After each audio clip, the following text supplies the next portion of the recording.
Boa tarde, pessoal. Aqui é o seu capitão falando. Mais uma vez, obrigado por voar conosco na PSI Airlines. Estamos com um pequeno atraso, esperando a luz verde chegar do controle de tráfego aéreo. Enquanto todos estamos passando o tempo, que tal eu contar a vocês tudo sobre os dois tipos de pressão na cabine? Ok, vocês ainda estão vidrados nos seus telefones, não é? Bem, que tal isso? Você gosta de respirar durante o voo? Lá vamos nós. Tenho sua atenção. Sim, a única razão pela qual você pode respirar em um avião enquanto voa é porque nós, a tripulação, o mantemos pressurizado. Mas o que exatamente significa pressurizar a cabine? Quando você está no meio do voo em um jato, está a cerca de 10 mil metros de altitude. Em uma altitude mais alta que o poderoso Everest, o ar é difícil de respirar. Por quê? Por ser menos denso, o que significa que as moléculas estão mais afastadas umas das outras. E isso inclui moléculas de gás, como oxigênio. Sim, aquela coisa de que você tanto precisa. Pense nos seus pulmões como balões. Ao nível do mar, onde o ar é agradável e denso, você pode respirar fundo e encher esses balões até o fim. Em grandes altitudes, esses balões não se expandem muito, mesmo que você busque o maior fôlego possível. Eu sei qual é a sua próxima pergunta. Por que as aeronaves não voam mais baixo? Bem, pequenos aviões e helicópteros não voam tão alto e não exigem pressurização. Mas eles também não voam tão rápido ou por longas distâncias. Aqueles grandes aviões que cruzam o oceano e economizam seu tempo de viagens gostam de voar alto, muito acima da marca de 3 mil metros. Mais alto que isso, a pressurização da cabine se torna obrigatória. Dessa forma, eles consomem menos combustível, já que a resistência do ar é menor. Além disso, não há tanta turbulência e mau tempo lá em cima, por isso é mais seguro. Como pressurizamos a cabine? É como encher um pneu. O ar é enviado para a cabine durante todo o voo, mas ele não é recolhido do material que circunda a parte externa do avião. É assim que se costuma fazer isso. O ar vem dos motores. Não se preocupe, não é fumaça de exaustão. O ar limpo é aspirado de parte do motor antes mesmo de tocar no escapamento. Como a cabine é selada, a pressão do ar no seu interior aumenta. É um equilíbrio delicado. Você não pode bombear muito ar ou poderia explodir as janelas. Mas pouco ar significaria que todos a bordo desmaiariam. E mais uma coisa, não bombeamos a mesma quantidade de pressão que você sente ao nível do mar.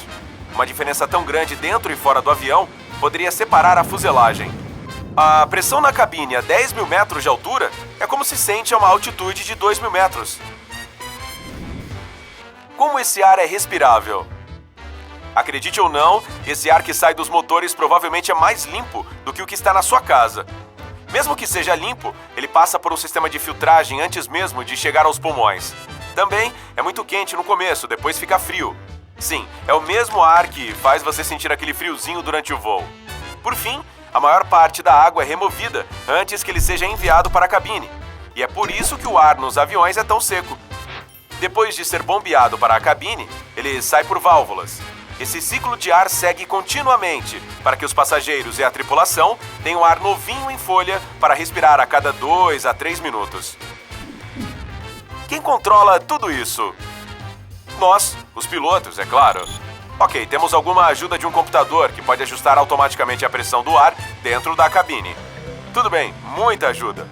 Com tanta coisa automática, mas eu tenho controles no painel de instrumentos se precisar substituir o robô ou controlar a pressão da cabine manualmente se o sistema falhar. O que aconteceria se a cabine não fosse pressurizada? Como mencionei, respirar seria uma tarefa difícil. Você tentaria levar o ar para os pulmões, mas não haveria oxigênio suficiente. Você costuma associar esse gás aos pulmões, mas eles são apenas parte da equação. A partir daí, seu sangue move esse oxigênio para todos os seus órgãos, músculos e células que constituem o seu corpo. E o mais importante, seu cérebro precisa dele para que você permaneça consciente. Se o corpo não estiver recebendo oxigênio suficiente, pode ocorrer uma condição chamada hipóxia. Mas não é como se você desmaiasse imediatamente. Há sinais de alerta. Quais são os sintomas da hipóxia? Bem, isso com certeza não é nem um pouco divertido. Você se sentiria enjoado, tonto, com falta de ar, suado e desorientado. Outro sinal que você pode procurar em si ou nos outros passageiros é o bocejo constante. embora eu recomende procurar outras bandeiras vermelhas se vir alguém bocejando. Ele pode apenas estar entediado e cansado. A propósito, a cabine é mantida fria, em parte para impedir desmaios. Então, da próxima vez que ouvir um discurso retórico sobre a temperatura, tente entender que a equipe e eu temos o interesse em fazer o que é melhor. Ei, você aí apertando o botão para chamar o atendente, poderia gentilmente parar com isso até eu terminar meu discurso aqui? Vou garantir alguns pretzels extras e um refrigerante diet. Obrigado, amigo. Tudo bem. E se a pressão do ar ficar muito baixa dentro do avião? Isso só aconteceria em situações de emergência, como se a pressão do ar caísse tão rápido que o computador não pudesse consertá-la ou se o computador não funcionasse por algum motivo. Mas é exatamente para isso que servem as máscaras de oxigênio. A aeromoça acabou de falar sobre isso. Você estava prestando atenção? Se a cabine perder a pressão repentinamente, as máscaras de oxigênio cairão do teto. É nesse momento que você deve colocar a máscara sobre o nariz e a boca, ajustar a alça e respirar normalmente, como sempre é feito na demonstração de segurança antes do voo. Como a pressão do ar funciona durante a decolagem? Antes de colocar este avião no ar, as válvulas de saída mencionadas anteriormente são abertas. Depois que todos embarcam, estabeleça uma altitude de cruzeiro juntamente com um controlador de pressão de ar. À medida que o avião sobe durante a decolagem, essas válvulas de saída se fecham automaticamente e a cabine começa a se encher de ar. A propósito, é por isso que seus ouvidos estalam, por causa da diferença de pressão. Pegue um chiclete ou uma bala. Isso ajudará. Pense no ajuste do controle de cruzeiro no seu carro.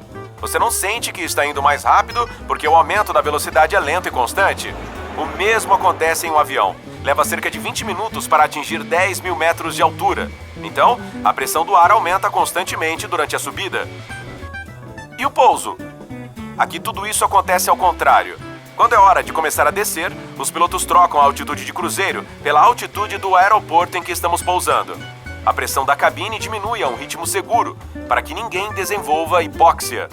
Quando você entra no aeroporto e o avião para completamente, as válvulas de saída abrem novamente e toda a pressão do ar é liberada. É incrível como os aviões são projetados para cuidar de tudo isso automaticamente, não é? Mas isso levanta uma questão.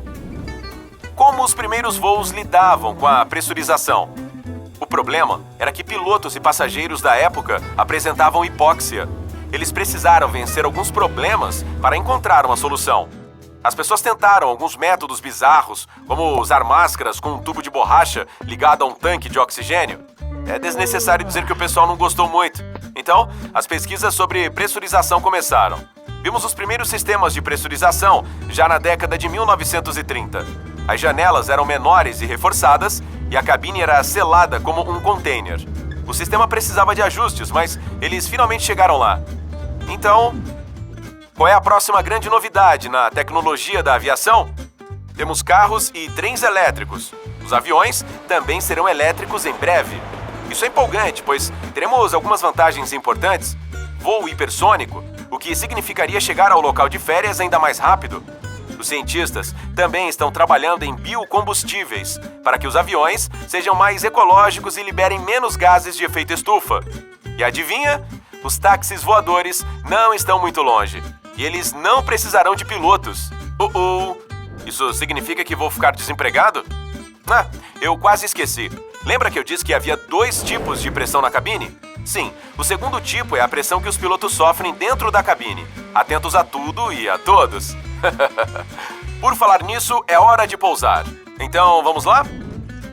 Com esse grande tubo de metal pressurizado viajando a mais de 160 km por hora, mas tão suavemente quanto uma pena, bem-vindo ao seu destino e obrigado por voar conosco na PSI.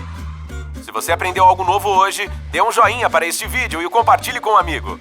Aqui estão outros vídeos legais de que você certamente vai gostar. Basta clicar à esquerda ou à direita e lembre-se, fique do lado incrível da vida e também não brinque na pista. Você pode ser atropelado.